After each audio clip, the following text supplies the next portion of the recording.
अतिघाई संकटात नेई. लासलगाव येथे वाहतूक कोंडी समस्या.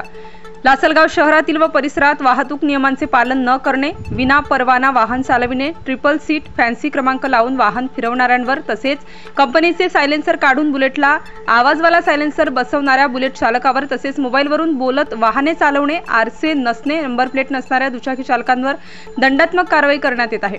लासलगाव पोलिसांनी शहरात वाहतुकीचे नियम न पाळणाऱ्या दुचाकी अशा विविध 18हून अधिक वाहनांवर कायदेशीर कारवाईत वाहन चालकांना 7,000 रुपये दंड आकारण्यात आला असे सहाय्यक पोलीस निरीक्षक भास्करराव शिंदे यांनी यावेळी माहिती दिली.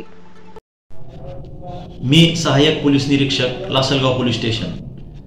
आज रोजी आम्ही तसेच आमच्या सोबत स्टाफ यांनी वरिष्ठांच्या आदेशाने कोटमगाव त्रिफुली तसेच विंचूर चौफुली येथे आम्ही रहदारीचा अडथळा होऊ नये तसेच मोटर वाहन केसेस एकूण 18 केसेस केलेले असून सदर केसेस ह्या कर्कश horn, without license, triple seat, fancy number plate तसेच रहदारीचा अडथळा होईल अशा रीतीने वाहन उभे करणे यांवर आम्ही कारवाई केली असून एकूण आम्ही 7,000 रुपये त्यांच्याकडून दंड वसूल केलेला आहे.